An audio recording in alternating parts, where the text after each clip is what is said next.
Dalam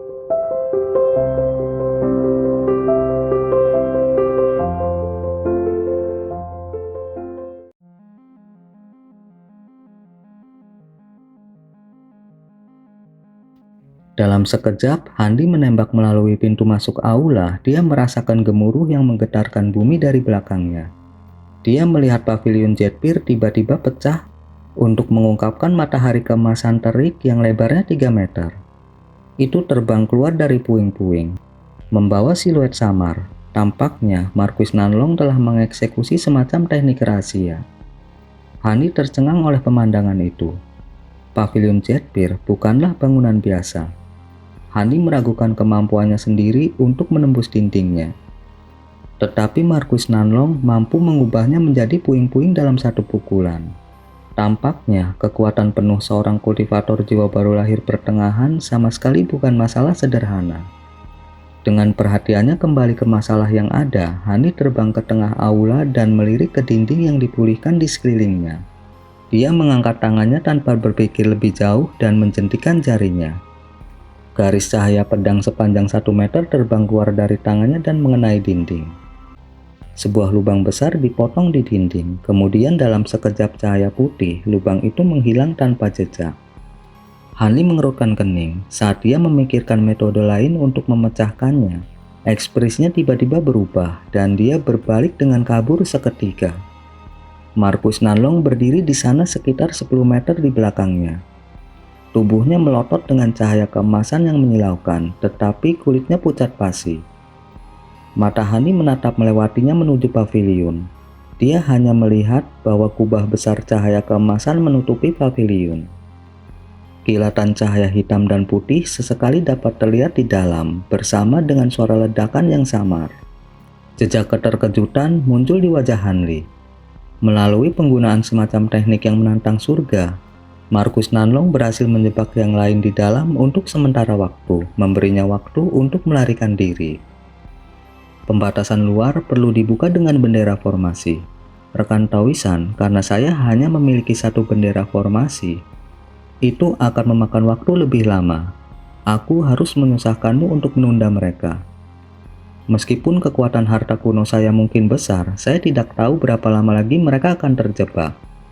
Mereka bisa pecah kapan saja. Marquis Nanlong memaksakan senyum dan membalik tangannya.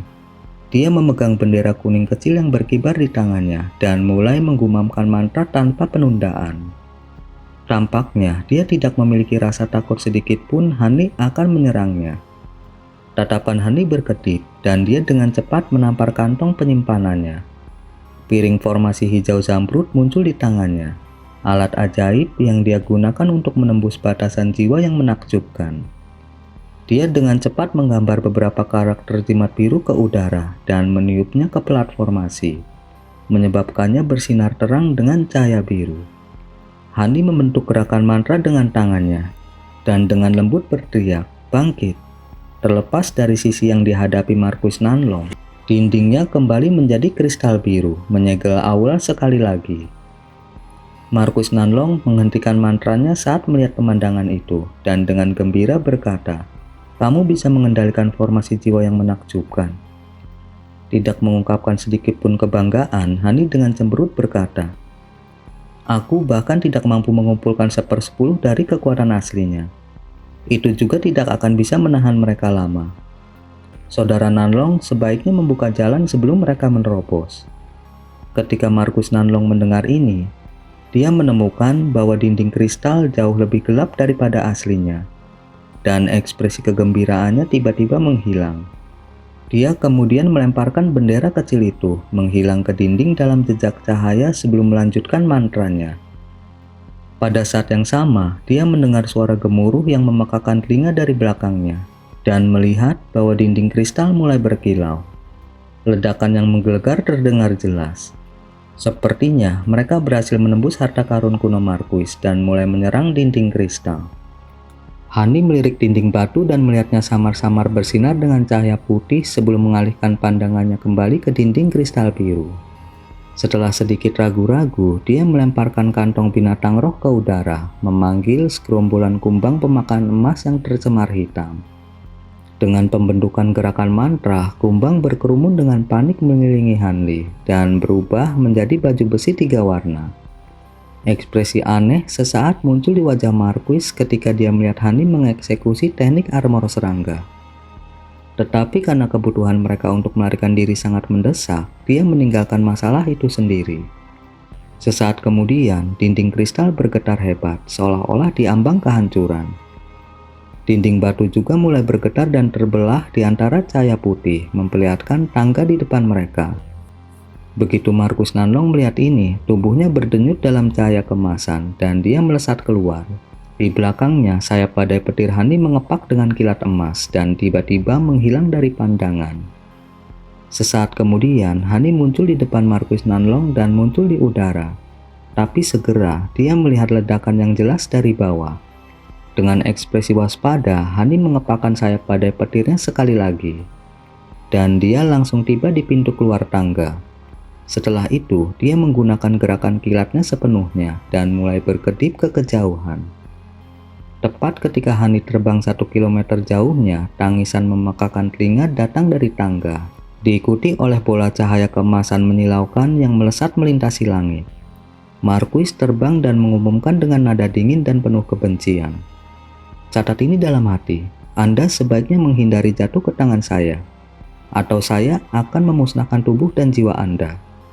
Setelah sumpah ini selesai, cahaya keemasan berkilau dan mulai tampak tidak jelas. Sama seperti cahaya perak melesat keluar dari pintu masuk gunung, pancaran emas tiba-tiba berubah sangat tipis dan berkedip beberapa kali sebelum merobek langit dengan kecepatan luar biasa. Dalam hampir 1 napas, itu menghilang dari pandangan. Pada saat itu, Hanli sudah berada di ujung langit, muncul sebagai titik yang berkedip-kedip. Dari dekat mengikuti cahaya perak, seberkas cahaya hitam memudar untuk mengungkapkan siluet. Wang Tiangu dengan sungguh-sungguh bertanya, teknik gerakan apa yang mereka gunakan untuk melakukan perjalanan begitu cepat? Cahaya perak memudar untuk mengungkapkan pria tua berpakaian putih. Dia dengan muram berkata, Markus Nanlong menggunakan teknik rahasia yang dibuat secara pribadi oleh Master Cangkun Miles Line. Dengan mengkonsumsi sejumlah besar vitalitas dan esensi darah, seseorang dapat langsung melakukan perjalanan ke kejauhan dalam cahaya setipis benang. Itu membuat aura mereka sepenuhnya tersembunyi, sehingga mereka tidak dapat dilacak. Meskipun dia benar-benar belum melakukan perjalanan terlalu jauh, mustahil untuk mendeteksi dia dengan indera spiritual. Adapun Han muda itu, dia tampaknya mengendalikan petir melalui penggunaan sayap aneh itu. Itu seharusnya menjadi gerakan kilat legenda yang instan. Pada saat itu, wanita tua dan kultivator berkulit coklat sama-sama melesat keluar dari lorong dan mendengar kata-kata lelaki tua itu. Dengan ekspresi pucat dan gelisah, wanita tua itu bertanya, mengingat betapa hebatnya teknik gerakan mereka, mereka akan dapat melarikan diri dengan bersih. Apa yang harus kita lakukan? Kultivator berkulit coklat sekarang muncul dalam kekacauan total. Pemudahan itu tidak terlalu berpengaruh, tetapi jika Markus Nanlong melarikan diri, itu akan menjadi penyebab masalah yang besar. Rekan Taois Wang dan Yun, kami hanya setuju untuk berkolusi melawan Markus Nanlong karena kalian berdua. Pria tua itu dengan dingin terkekeh dan berkata dengan sinis, tenanglah, dari pemukulan yang dia terima. Menurut Anda, apa kultivasinya yang sebenarnya sekarang? Dari menarik kekuatan sihir secara paksa dalam keadaan terluka hingga menggunakan Miles Line, dia pasti akan terluka parah tanpa tindakan lebih lanjut. Bahkan jika dia menghabiskan 100 tahun berikutnya untuk memulihkan vitalitasnya, dia tidak akan dapat mempertahankan kultivasi tahap tengah jiwa baru lahirnya. Terlebih lagi, kapan saya pernah mengatakan bahwa saya tidak memiliki cara untuk melacaknya? Dengan semangat yang bangkit, pria berkulit coklat itu tiba-tiba bertanya, Saudara Yun, berarti? Orang tua itu dengan mudah berkata, karena saya berencana untuk membunuhnya, wajar saja jika saya mempersiapkan ini sebelumnya. Selama dia tidak dapat bergerak sejauh 150 km dalam sekali jalan, aku akan dapat menemukannya. Tapi mengingat kondisi tubuhnya saat ini, dia tidak akan bisa bertahan lama di Miles Line. Ketika saatnya tiba, kita akan melacaknya dan membuangnya. Ekspresi wanita tua itu santai dan dia menghela nafas. Bagus, ini sangat meyakinkan. Jika bukan karena teratai giok hitam yang diberikan oleh rekan Dawis Wang kepada saya dan janji untuk berbagi rahasia lembah Devil Fall dengan kami, saya pasti tidak akan berani menghadapi bahaya seperti itu. Menjadi musuh seorang kultivator jiwa baru lahir pertengahan bukanlah keputusan yang bijaksana. Kultivator berkulit coklat juga tampak lega dan dia berkata, "Kami telah menghabiskan cukup banyak usaha untuk rahasia lembah Devil Fall. Namun kami tidak menyangka bahwa rekan Dawis Yun sebenarnya adalah tetua dari sekte roh hantu. Betapa mengejutkan, mungkinkah 6 sekte jalan iblis memiliki begitu banyak tetua yang tersembunyi?" Begitu dia selesai berbicara, ekspresi rumit muncul di wajahnya. Pria tua berpakaian putih itu menggelengkan kepalanya dan dengan lemah berkata, "Meskipun saya berasal dari sekte roh hantu di masa muda saya tidak terlalu terlibat dengan urusan sekte. Jadi hanya sedikit yang tahu identitas asliku sebagai tetua sekte roh hantu. Saya tidak benar-benar memiliki niat untuk menipu orang lain. Sejujurnya, Markus Nanlong adalah keturunan Master Changkun dan telah menjadi teman saya selama bertahun-tahun. Saya tidak ingin membunuhnya. Tetapi sangat disayangkan bahwa saya menemukan dia diam-diam menjalin persahabatan dengan para tetua dari sekte puncak surga jalan benar, dan semakin tertarik untuk bergabung dengan sekte mereka. Saya mendesaknya untuk berubah pikiran, tetapi pikirannya tidak berubah. Selanjutnya dia berencana untuk menarik dukungan dari sekte puncak surga untuk memasuki lembah Devil Fall. Karena itu, saya tidak bisa hanya diam dan membiarkan jalan benar tumbuh dalam kekuasaan. Saya tidak punya pilihan selain berurusan dengannya." Dengan sedikit terkejut, wanita tua itu bertanya, "Markus Nanlong memiliki hubungan dengan sekte puncak surga? Rekan Dawis Yun, Anda tidak menyebutkan masalah ini sebelumnya." Adapun kultivator berkulit coklat, dia tampak sangat marah. Orang tua berpakaian putih bermargayun tersenyum dan dengan tenang berkata, "Saya tidak menyebutkan masalah itu. Anda hanya dengan ceroboh mengabaikan masalah ini. Namun, Markus Nanlong benar-benar belum memasuki sekte puncak surga. Jika Anda merasa khawatir, Anda dapat bergabung dengan sekte saya dan menjadi tetua. Dengan begitu, sekte puncak surga tidak akan bisa menyentuhmu." Wanita tua itu dengan dingin mendengus. Mengingat usia saya tidak tertarik menerima masalah lebih lanjut. Kultivator berkulit coklat itu mengerutkan kening dan dengan acuh tak acuh berkata, "Saya terbiasa tanpa tanggung jawab dan juga tidak tertarik untuk bergabung dengan sekte Anda. Itu benar-benar disayangkan. Jika Anda bergabung dengan sekte roh hantu kami, prestis kami akan melambung tinggi." Lelaki tua itu tidak keberatan dengan penolakan mereka dan mengubah topik pembicaraan. "Saya tidak akan memaksa kalian berdua bergabung. Selama Markus Nanlong terbunuh di sini, sekte puncak surga tidak akan mengambil inisiatif untuk membuat masalah atas nama orang mati.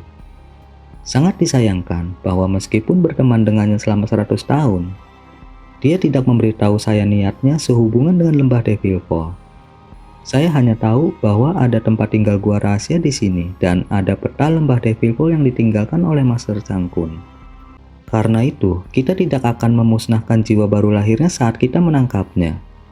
Saya pertama-tama akan menggunakan teknik menjelajahi jiwa dan melihat apakah dia memiliki informasi yang berguna." Wang Tiangu dengan cemas berkata, "Jika secara kebetulan peta itu ada di dalam kotak yang dibawa oleh anak muda Han, bukankah kita tidak berdaya?" Pak Tuayun perlahan berkata, "Itu bisa ditangani. Jika ini terjadi, kita akan membocorkan masalah ini ke semua sekte di selatan surgawi. Ketika saatnya tiba, bahkan aliansi jalan surgawi akan ingin mengejar masalah ini. Apalagi jalan benar dan iblis menciptakan peluang untuk kita untuk mendapatkan keuntungan dalam kekacauan. Mari kita lihat bagaimana sekte sepele seperti sekte awan melayang berurusan dengan keserakahan yang ingin memonopoli keuntungan dari lembah Devil Fall. Selain peta, saya juga tertarik dengan informasi apapun yang mungkin dimiliki Markus Nanlong di lembah Devil Fall. Dengan informasi ini, kita akan selangkah lebih maju bahkan jika metode memasuki lembah Devil Fall tersebar luas." Setelah berpikir sejenak, Wang Tiangu mengusulkan, "Jika ternyata seperti itu, hanya itu yang bisa kita lakukan. Tapi sebelum itu, dia bisa mencoba berdagang untuk peta. Lagi pula, bahkan jika dia sangat membenci kita, ada beberapa hal di dunia ini yang tidak bisa ditukar." Hehe, proposal Junior Wang lebih disukai daripada saya sendiri. Orang tua itu kemudian menghela nafas dan bergumam. Namun demikian, kemampuan anak muda itu benar-benar aneh. Apakah dia benar-benar seusia dengan keponakan bela diri junior Wang? Dari pertempuran terakhir itu, kelicikan yang dia tunjukkan bahkan lebih besar dari kita. Dan dia bahkan mampu mengalahkan rekan Dawislong. Jika aku melawannya sendirian, aku juga meragukan kemampuanku sendiri untuk melawannya. Mata Wang Tiangu berkedip dan jejak kekesalan muncul di wajahnya. Saya bertanya kepada Wang Can tentang dia sebelumnya. Tampaknya orang ini adalah seorang kultivator lembah mapel kuning biasa. Pada saat itu, dia benar-benar hanyalah seorang kultivator pembangunan fondasi. Prestasinya yang luas dalam kultivasi dan kemampuannya adalah suatu misteri. Jika bukan karena kemampuannya yang bertentangan dengan harapan dan campur tangannya, kita akan dapat dengan mudah membuang Marquis Nanlong. Ketika wanita tua dan yang lainnya mendengar ini, mereka hanya bisa tersenyum kecut. Wang Tiangu menyarankan, "Dengan itu, mari kita kembali dulu dan membebaskan rekan Dawislong. Dengan kultivasinya, dia seharusnya bisa bertahan hidup dibekukan. Juga saya prihatin dengan keponakan saya. Sebelum anak mudahan itu pergi, dia melepaskan cahaya merah darah yang tampak mirip dengan pembelahan darah iblis yang saya kembangkan secara pribadi. Saya tidak tahu seberapa baik Chan-er dapat menerimanya." Orang tua itu menjawab, "Tidak apa-apa, karena kita tidak memiliki metode untuk mendeteksinya untuk saat ini. Mari kita lihat mereka. Kita akan melakukan pengejaran setelah Marquis Nanlong tidak lagi mampu melakukan milestone." Pada saat berikutnya, kelompok itu terbang kembali ke gunung. Rombongan itu tiba di reruntuhan pavilion Jetpir sekali lagi untuk melihat Yan Ruyan yang kebingungan. Dia berjongkok di dekat Wang Can yang terbaring tak bergerak di lantai. Ketika Wang Tiangu melihat ini, dia bertanya dengan nada dingin, "Apa yang terjadi? Apakah ada organ vital Chan-er yang terkena?" Bahkan sekarang, Wang Tiangu masih menunjukkan ketenangan yang luar biasa. Mengenakan ekspresi sedikit cemas, Yan Ruyan dengan ragu menjawab, "Tidak, tapi kakinya." Wang Tiangu mengambil beberapa langkah ke depan dan dengan tegang mengerutkan kening. Dia melihat kedua kaki Wang Can hilang dari bawah lutut mereka, tetapi anehnya tidak ada sedikit pun darah. Yan Ruyan tanpa daya berkata, "Suami saya dan saya telah bergandengan tangan untuk melemparkan kabut darah seni roh darah. Tetapi kami langsung diserang oleh semacam teknik aneh. Kabut darah tidak mampu memblokirnya dan suamiku telah terlambat menghindar. Kakinya..." Wang Tiangu dengan murung bertanya, "Karena ini masalahnya, lalu mengapa Anda tidak menggunakan teknik apapun untuk memulihkan kakinya? Anda pasti tahu teknik seperti itu." Dengan alis yang tegang, Yan Ruyan dengan takut-takut berkata, "Saya sudah mencoba untuk memulihkan kakinya beberapa kali, tetapi tekniknya tidak merespon sedikit pun. Meskipun lukanya tidak menumpahkan darah, ki hitam mengembun di sekitar luka dan tidak bisa diusir. Itu bisa menjadi alasan mengapa teknik penyembuhan gagal dan mengapa dia tidak sadarkan diri." Ekspresi Wang Tiangu santai dan dia mulai memusatkan pandangannya pada luka Wang Can. "Itu tidak mungkin serangan biasa yang menyerangnya, biarkan aku melihatnya." Luka Wang Can ditutupi ki hitam samar seperti yang dia duga. Wang Tiangu mengangkat tangannya dan jari-jarinya berkedip dengan cahaya hitam saat dia meraih ki berbahaya dari salah satu kaki Wang Can, mengumpulkannya menjadi bola hitam seukuran kacang polong di jarinya. Dia berpikir untuk membuang ki yang berbahaya dengan api sejatinya. Tetapi setelah beberapa pemikiran, dia menampar kantong penyimpanannya dan membungkus bola ki hitam dengan kekuatan spiritual sebelum memasukkannya ke dalam botol batu giok. Setelah dirawat dengan benar, dia dengan santai meletakkannya. Tampaknya Wang Tiangu berencana memeriksa benda ini untuk pemahaman lebih lanjut tentang teknik Hanli. Ketika Yan Ruyan melihat bahwa Wang Tiangu tidak mengindahkannya, ekspresi rumit sesaat muncul di wajahnya sebelum menghilang tanpa jejak. Begitu Wang Tiangu merawat ki hitam di kaki Wang Can satunya lagi, Yan Ruyan diam-diam melakukan upaya lain untuk memulihkan anggota tubuh Wang Can. Wang Tiangu mengangguk puas dan mengalihkan perhatiannya ke sisi lain. Pria tua berpakaian putih dan yang lainnya bingung saat mereka berdiri di sekitar tubuh berbalut es dari kultivator berwajah tegas. Wang Tiangu berjalan ke arah mereka dan dengan bingung bertanya, "Apa? Anda rekan Daois tidak dapat membebaskannya?" Jejak ketakutan muncul di ekspresi wanita tua itu. Dia bergumam, "Bebaskan dia, bagaimana? Es ini jauh lebih berbahaya dari yang bisa kita bayangkan." Pria tua itu hanya diam saat dia memasang ekspresi suram di wajahnya. "Apa artinya itu?" Wang Tiangu mengalihkan pandangannya ke tubuh berlapis es dan mulai merenung. "Kakak Wang, perhatikan baik-baik." Kultivator berkulit coklat tiba-tiba mengangkat tangannya dan melemparkan sepotong batu giok seukuran kepalan tangan ke arah tubuh yang dilapisi es. Cahaya biru menyala saat tumbukan, dan bongkahan batu giok itu langsung tertutup es biru sebelum larut menjadi bintik-bintik kilau pudar yang tak terhitung jumlahnya. Pria berkulit coklat itu tetap diam saat dia berdiri 3 meter jauhnya dan menunjuk ke tubuh yang dilapisi es itu. Api putih yang membara melesat ke arah es dari jarinya. Tetapi pada saat api sejati menyentuh es biru, api itu menghilang dalam kilatan cahaya, seolah-olah diserap. Wang Tiangu merasakan nafasnya menjadi dingin. Pria tua itu menghela nafas dan berkata, "Es biru ini kejam. Tampaknya tubuh rekan Dao Islong telah lama mati. Sepertinya kita hanya bisa memanifestasikan jiwa baru lahirnya dan menemukan tubuh yang cocok untuk dimiliki. Apakah rekan Dao Islong sudah memiliki tubuh sebelumnya?" Pria berkulit coklat itu tampaknya akrab dengan kultivator berwajah tegas dan dengan cemberut berkata, "Tidak, ini adalah tubuh aslinya." Orang tua itu menganggukkan kepalanya dan berkata, "Itu bagus. Sekarang kita hanya perlu meminta rekan Dao Islong memanifestasikan jiwa baru lahirnya." Seolah-olah telah mendengar ini, tubuh kultivator berwajah tegas bersinar dengan cahaya putih. Kemudian dengan ledakan teredam, seluruh tubuhnya berubah menjadi abu dan memudar. Yang tersisa di es biru hanyalah jiwa baru lahir yang berukuran 1 inci.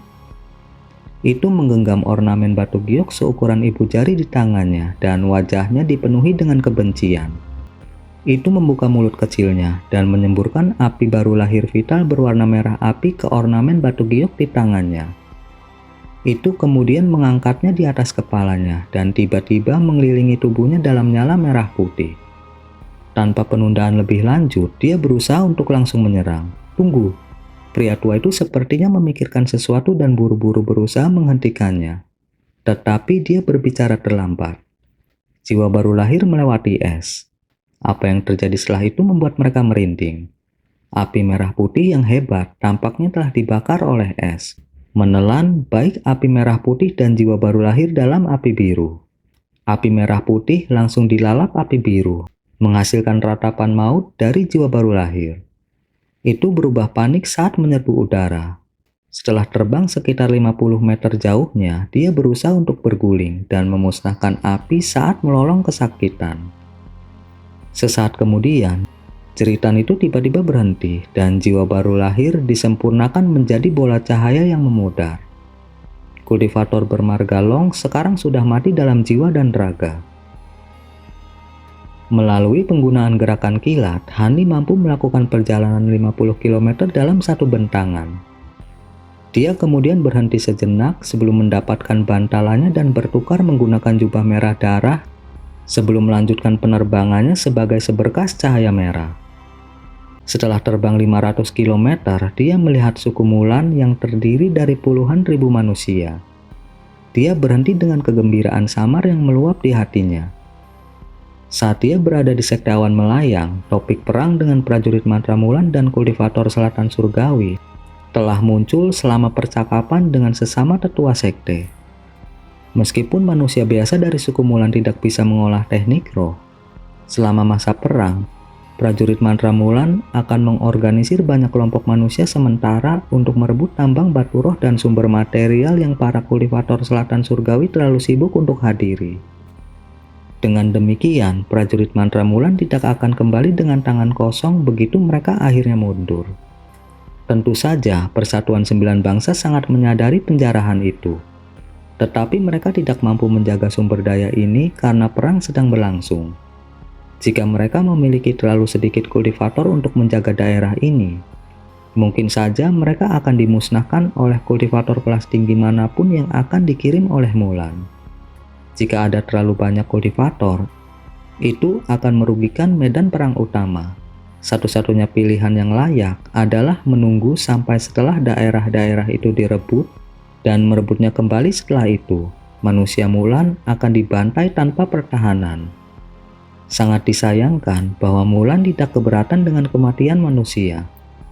Begitu sebuah kelompok dimusnahkan, mereka akan segera mengirim yang lain, menukar kehidupan fana dengan sumber daya yang berharga ini.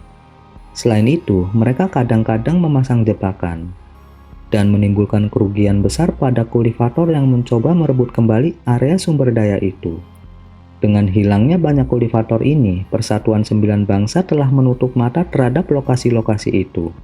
Bagaimanapun, manusia Mulan tidak akan bisa memanen banyak material atau menambang banyak batu roh.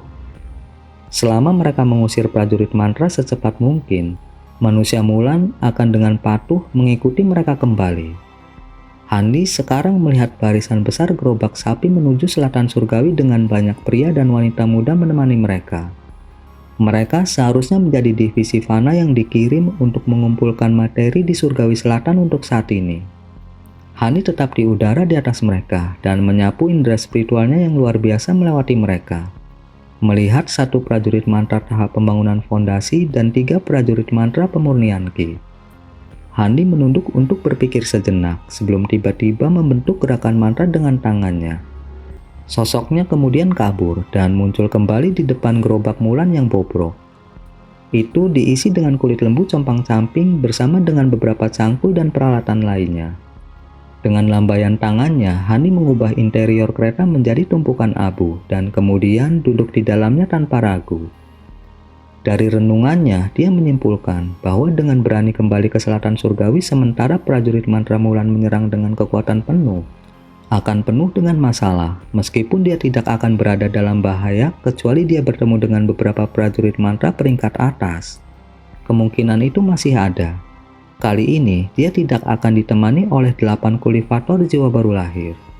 Dia tidak hanya perlu waspada terhadap prajurit mantra, tetapi dia juga harus menghindari Wang Tiangu dan yang lainnya untuk menghindari konfrontasi mematikan. Sekarang dia bersembunyi di antara sekelompok manusia. Dia seharusnya bisa keluar dengan selamat dari dataran Mulan dalam beberapa hari. Hanya sedikit yang akan memeriksa sekelompok manusia. Dan mengingat kultivasinya saat ini, selama prajurit mantra jiwa baru lahir tahap akhir tidak memeriksa tentara, keberadaannya disembunyikan dengan aman. Begitu dia memasuki gurun di luar dataran, dia akan berada di luar pengaruh suku Mulan. Dan dia akan dapat kembali ke selatan surgawi. Saat Hani bermeditasi di dalam kereta, percakapan manusia Mulan di luar dapat terdengar dengan jelas. Dialek Mulan berbeda dari yang digunakan oleh orang-orang di selatan surgawi, tetapi Hani telah mempelajari bahasa mereka dari beberapa slip batu giok terkait. Dengan indera spiritualnya yang luar biasa, dia telah berhasil memahami sebagian besar pengetahuan ini hanya dalam beberapa hari. Dan dapat dengan jelas mendengarkan apa yang dikatakan di luar. Percakapan mereka sebagian besar tentang apakah mereka akan dapat mengesankan sage agung dari sumber daya yang dikumpulkan, memberi mereka kesempatan untuk menonjol dari rekan-rekan mereka. Dari kata-kata mereka, manusia Mulan tampaknya memuja prajurit mantra dengan kekaguman dan rasa hormat, seolah-olah mereka semacam dewa. Mereka bahkan percaya itu sangat terhormat bahkan jika mereka mati untuk melayani prajurit mantra. Ketika Hani mendengar ini, dia dalam hati menghela nafas dan menyapu tangannya menutup bagian dalam kereta dari luar dengan penghalang cahaya biru samar. Suara-suara Mulan tiba-tiba berhenti. Silvermoon, bagaimana kalau kamu berbicara tentang apa yang telah kamu dapatkan? Dari kegembiraanmu, kamu seharusnya mendapatkan banyak benda bagus. Lengan baju Hani mulai bergerak, dan seekor rubah putih kecil terbang keluar dari jubah, berputar sekali di udara sebelum mendarat di depannya. Rubah kecil itu berbaring di tanah dan tertawa kecil. Saya tidak terlalu yakin betapa berharganya barang-barang ini, tetapi guru pasti tahu. Ada banyak harta karun kuno di lantai pertama. Tetapi karena saya tidak mampu menyembunyikan ki spiritual dari mereka saat saya menggunakan teknik gerakan saya tidak mengambilnya. Namun ada 6 kotak kuno di lantai 2 dan aku mengambil setengahnya. Hehe, saya awalnya berpikir untuk mengambil sebagian besar dari mereka. Tetapi jika jumlahnya terlalu sedikit, itu akan menarik terlalu banyak kecurigaan. Jadi saya akhirnya hanya mengambil 3. Setelah itu, Rubah meludahkan 3 kotak giok tembus pandang di depan Hanli. Hanli kemudian mengeluarkan kotak giok dari pinggangnya. Kotak giok di depannya tampak persis sama dengan yang dilemparkan Marquis kepadanya. Hanli membelai kotak batu giok di tangannya dan tersenyum tipis. Master Cangkun meninggalkan total 6 kotak batu giok dan 4 diantaranya adalah milikku. Sepertinya itu adalah keputusan yang tepat untuk pergi. Silvermoon menghela nafas dari ketakutannya yang tersisa. Tuan, keberanianmu cukup besar. Anda mengambil tindakan tersembunyi meskipun ada begitu banyak kultivator jiwa baru lahir yang hadir. Dan menyuruh saya masuk terlebih dahulu. Apakah kamu tidak takut ketahuan? Hani tersenyum dan melirik Rubah kecil. Hehe, apa yang harus ditakuti? Paling buruk, saya hanya akan menggunakan penghindaran bayangan darah untuk melarikan diri dari mereka. Selain itu, saya hampir sepenuhnya yakin saya akan berhasil. Ketika saya menggunakan cahaya spiritual untuk menyembunyikan pintu masuk Anda, tidak ada yang lebih bijaksana. Saya sangat khawatir bahwa Anda tidak akan dapat menyembunyikan diri Anda setelah Anda mengambil harta itu. Akan sangat buruk jika mereka mendeteksi Anda. Tetapi tampaknya teknik penghindaran Anda jauh lebih efektif daripada yang bisa saya perkirakan. Silvermoon dengan tenang tersenyum dan berkata, "Guru bercanda.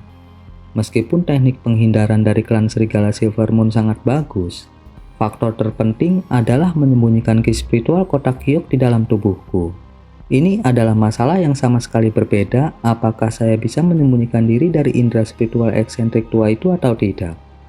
Hani dengan lembut tersenyum dan tidak melanjutkan masalah ini. Sebaliknya, cahaya biru mulai bersinar dari telapak tangan yang dia letakkan di kotak giok. Dia kemudian mengerahkan kekuatan di tangannya dan kotak itu mulai mengungkapkan jejak cahaya putih. Segera setelah itu, sebagian besar cahaya biru telah diserap dengan bersih oleh kotak itu. Dengan kelak, kotak itu dengan mudah dibuka dan memperlihatkan slip batu giok biru samar di dalamnya. Hani menatap slip batu giok untuk sesaat dan mengambil nafas sebelum mengambil slip batu giok ke tangannya.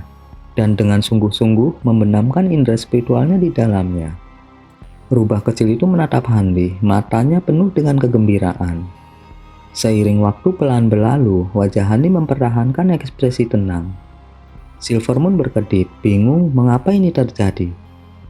Sesaat kemudian, ekspresi Hanli bergerak saat dia menarik kesadaran spiritualnya dari slip batu giok. Dia mengerutkan kening dan bergumam pada dirinya sendiri sejenak. Sesaat kemudian, dia mengerutkan alisnya dan dengan tenang meletakkan slip giok dan meraih kotak kedua, tidak tertarik menyebutkan isi slip giok. Sementara Silvermoon sangat ingin tahu, dia dengan bijaksana tetap diam tentang masalah ini. Hani membuka kotak kedua menggunakan metode yang sama seperti yang pertama. Kali ini, kotak itu berisi cincin yang dibuat dengan sangat indah. Itu redup dan hitam legam. Silvermoon dengan heran bertanya, "Apakah itu harta karun kuno?" Sepertinya tidak, itu tidak memancarkan banyak ki spiritual. Hani juga tampak tidak yakin tentang apa itu. Dia dengan santai mengambilnya dengan jari-jarinya, dan mulai melihatnya lebih dekat. Setelah meliriknya beberapa kali dan memindainya dengan indera spiritualnya, dia dengan tegas berkata, "Materinya agak aneh, itu seharusnya hanya alat sihir biasa. Tetapi sulit untuk mengatakan kegunaannya. Itu hanya alat sihir." Jejak kekecewaan berkedip dari mata Silvermoon. Hani tampak acuh tak acuh dan tidak mengungkapkan kekecewaan sedikit pun. Jangan khawatir, karena Master Cangkun menyimpannya di dalam kotak giok seperti ini, pasti memiliki tujuan tertentu. Mungkin itu akan terbukti berguna di masa depan. Silvermoon memiringkan kepalanya dan dengan bersemangat berkata, "Tuan, bagaimana kalau melihat apa yang ada di dalam 2 kotak lainnya?"